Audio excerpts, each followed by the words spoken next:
everyone. Welcome to a new episode of Mostly Wrong Opinions. I am Tyrone. That person right there with the Atlanta Braves hat that never changes is Devin. Hey, we got a video. We have a new movie review, The Tender Bar. No idea how, but you are going to law school. So you can sue your father for child support. No, so he can help with your fines about the septic tank. No, here we go. So The Tender Bar stars, like I said, Ben Affleck. It is directed by George Clooney. Batman the worst, himself. I was just about to say the worst Batman. Wait, it's two Batmans in the movie. Oh, you're right. Why did it just hit me? It's just like, oh.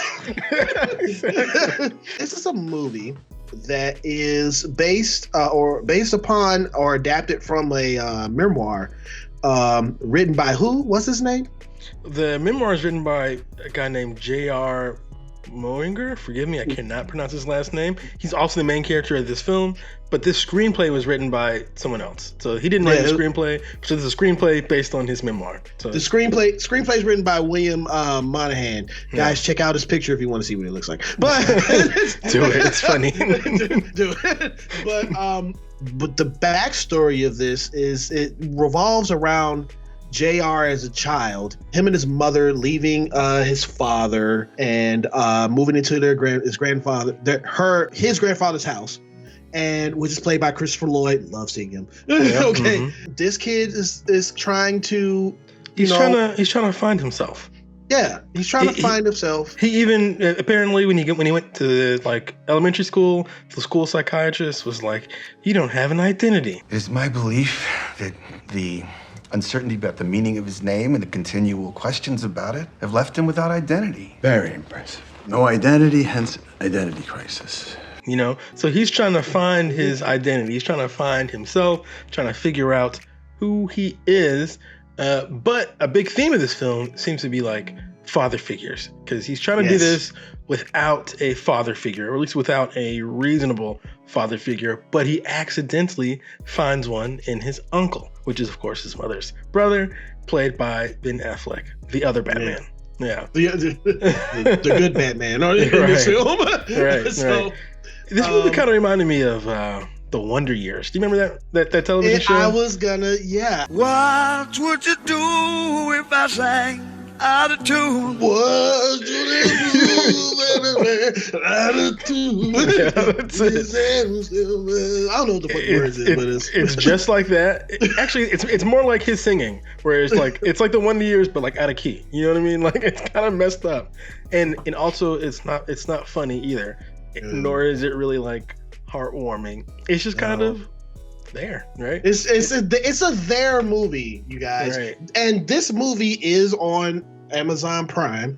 Thank God it's on Amazon Prime, because this thing went to the movie theater. It would have tanked like the movie looks and feels exactly like you would expect a film that's supposed to be like a flashback film. Like everything's like sepia toned and kind of brown, you know. Yeah. And it's supposed to, I think it's supposed to ring some sort of nostalgic bell. But for me, obviously, I was not born in that era, and it rings no bell for me. I couldn't relate in the way that I think George Clooney wanted us to relate. It kind of felt like it was like a good old days type of deal. And obviously, I have no association with those days, so I didn't feel it, which is fine. That's okay. But there wasn't much else, and maybe this is what you felt too. There wasn't much else for me to grasp onto. It wasn't that much for me to grasp onto. When I tell you about the things that it was trying to grasp on with me was his college years and how he was just fiending over this chick. And this chick was horrible for him. I mean, I was like, leave that hoe alone. But more importantly, I was like, where is this going? Why do we care about this? And this is for me, the central problem of the film. I kept saying it over and over and over when I was watching it. What's the conflict? What's the problem? And there really was not a central conflict to like move the movie forward, except I guess JR was trying to find himself. But it seemed like he found himself pretty early on when he discovered his love for books and reading and stuff like that. So I didn't feel like there was any conflict to move me forward. So when that happens, I find myself looking at like things in the background. Like I'm like, oh, okay, that's funny. Yeah. That's funny how the orange juice box used to look like, or orange juice carton used to look like that. And okay, I see that brand. Huh? They changed branding.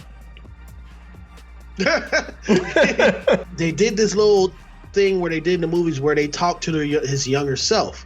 I like that. And he was just like, it was a funny little scene where he's like, get the fuck up. And then he was like, fuck you. Right. You know, Yeah. And that is what the director George Clooney and the writer William Monahan was trying to get to where if you have a dream and you have something that you want to accomplish from when you were a little boy, don't let any obstacle or even self-doubt and self-fear get in your way. From what it seems like to me, when he started to work for the New York Times, he took all that shit and just let that roll off his back.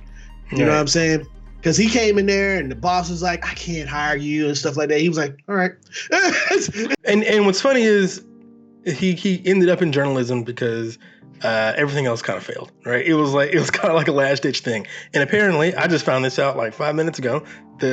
Forgive me, maybe this guy's really popular and I just don't know. Maybe I'm just a loser, whatever. But J.R. Mowinger apparently won a Pulitzer Prize for the New York Times. So, it sounds like things worked out pretty well for him in journalism. But, I found the movie kind of boring. But I want to back up just a bit to something you talked about earlier with our main characters drinking and smoking.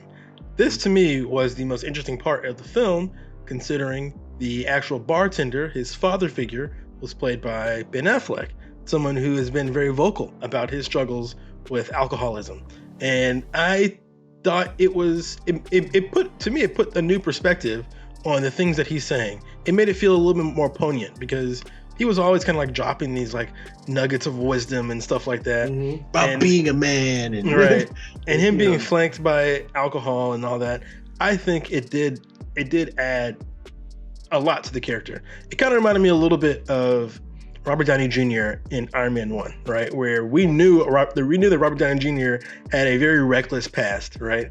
And he had cleaned himself up. And that's kind of how JR's uncle was as well. And he had turned himself into a very decent, good guy. I kept expecting something terrible to happen to him. Yeah. He was just a good guy. Hey, and so, he got his ass whooped by his daddy though. Oh my God, destroyed. Don't be trying to be a fucking tough guy. I was like, shut up about this $30. As you say, he got folded. Exactly. He got destroyed. Yeah. But Ben Affleck's character, who is like the standout character to me, and he kind of feels more of like, he seems to be more fleshed out than anybody else too. He seems to be the character that is the most interesting and has the most interesting things to say, most interesting things to do. And it kind of sucks that he's not our main character. I feel like he should have been the guy we were following around. Absolutely. I mean, Ben Affleck did a really good job. He did. And I shit on Ben Affleck's acting all the time because I don't think he's that great of an actor, but I think he's a great director, and I think he should be directing. But, he acted really, really well. He did a great job. Which is probably why my grade is in the middle. With these movies that are straight to streaming services, you get some gems and then you get things like this. I don't know if this is a gem or if this is just like a pebble or a rock that's disguised as a gem. I think this is indicative of most movies. It's fine. You know what I mean? It's not there's nothing really to dunk on. There's nothing really to praise. It's fine. But it's also nothing to remember. Nope, it is unmemorable. It's absolutely nothing to remember, and because of that, I have to give this film a 4. Okay, I'm kind of with you on your 4. I was going to give it a 5, only because of Ben Affleck's performance. If it wasn't for him, I think I would have turned the movie off a long time ago. And I did like that sequence that you brought up with the little boy, with his younger self and his older self. I thought that was a creative little sequence. But beyond that, I say Google that sequence or just fast forward and go see it. But I wouldn't bother really watching this film. It'll feel like a slog. That little boy, this is his first film, and he was discovered by George Clooney from Jimmy Kimmel. Because Jimmy Kimmel played a video of him basically being rude and disrespectful to his mother, but his mother filmed him cursing and stuff. Jimmy used it in a bit, and George Clooney called him up. He said, "Hey, I want to use that kid in the movie." Oh, that's cool. Hey. Very for cursing. And I think he did a good job. You know, thought he was a good little actor. I gave this film a 4. Devin gave this film a 5. It is on Amazon Plus, Amazon Prime. There's so many streaming services out there. Plus Prime, minus. But that is our review for The Tender Bar. You gotta have it. If you don't have it, you never get it.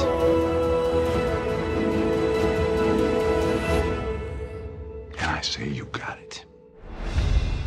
We'd like to thank you guys for clicking on this video, man.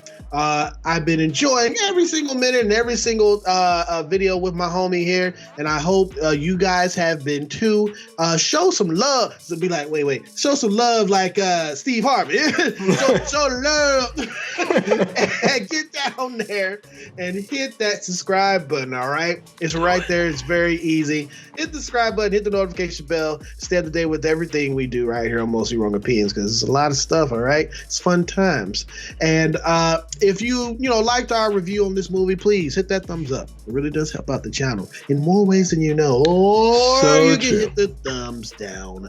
Okay. Which also helps the channel. So whichever one, man, whichever one it is your opinion, okay? Just remember one thing. It's mostly wrong. I need a drink. Go get one, man. I should have had a feel I was watching that fucking movie.